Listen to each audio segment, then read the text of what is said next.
अमेरिकी संसद के हाउस ऑफ रिप्रेजेंटेटिव की अध्यक्ष नैन्सी पेलोसी के ताइवान यात्रा से चीन भड़का हुआ है। पेलोसी के दौरे के शुरू होते ही चीन ने ताइवान की खाड़ी में युद्धाभ्यास भी शुरू कर दिया। इस छोटे से द्वीप को चीन ने 6 जगह से घेर लिया है। ताइवान की सीमा के अंदर चीनी फाइटर एयरक्राफ्ट उड़ रहे हैं। कई मिसाइलें पानी के अंदर दागी गईं। चीनी विदेश मंत्रालय ने पेलोसी की यात्रा पर यहां तक कह दिया कि जब वो लोग आग से खेल रहे हैं वे जल जाएंगे। अब सवाल यह है कि क्या दुनिया को रूस यूक्रेन की तरह एक और युद्ध झेलना पड़ेगा? आखिर दुनिया के लिए ताइवान क्यों इतना जरूरी है?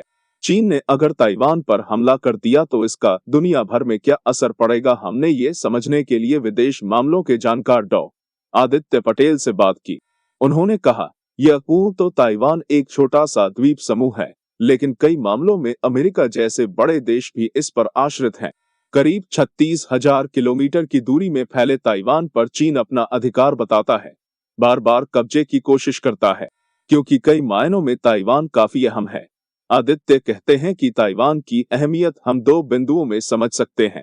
एक, ताइवान की भौगोलिक स्थिति। चीन से ताइवान की दूरी महज 120 किलोमीटर दूर है।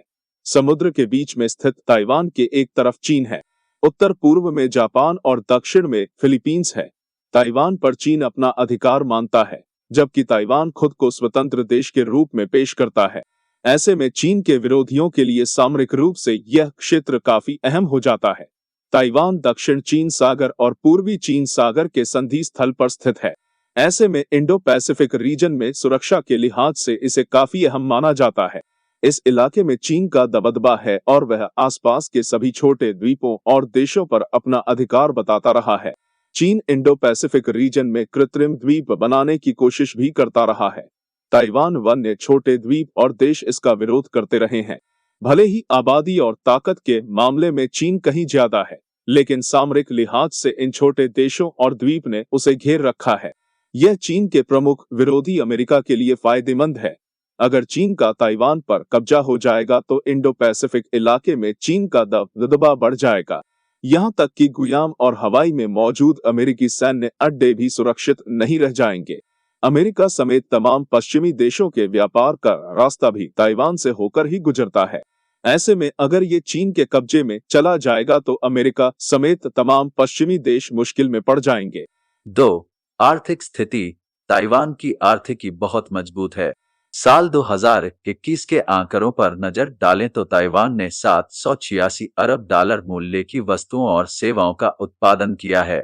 रोजाना प्रयोग में लाए जाने वाले इलेक्ट्रॉनिक उपकरणों के चिप ताइवान में ही बनते हैं। मतलब चाहे आपका मोबाइल हो या स्मार्टफोन और लैपटॉप या फिर कार, इन सभी इलेक्ट्रॉनिक उपकरणों में ताइवान में तैयार चिप का ही इस्तेमाल होता है। दुनिया के करीब 2/3 चिप बाजार पर ताइवान का ही कब्जा है। ताइवान में सेमीकंडक्टर भी खूब तैयार होते हैं। आधे से अधिक सेमीकंडक्टर बाजार पर ताइवान का कब्जा है। आंकड़ों पर नजर डालें तो जनवरी से दिसंबर 2021 के बीच सेमीकंडक्टर के जरिए ताइवान ने करीब $53 अरब की आय हासिल की।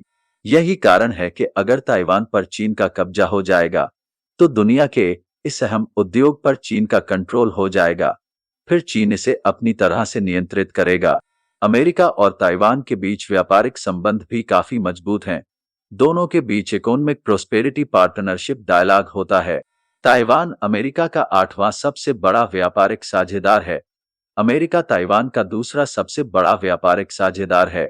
अमेरिका ने 2019 में ताइवान में जिन वस्तुओं और सेवाओं का निर्यात किया था उसके चलते लगभग 2 लाख अमेरिकी रोजगार का सृजन हुआ था।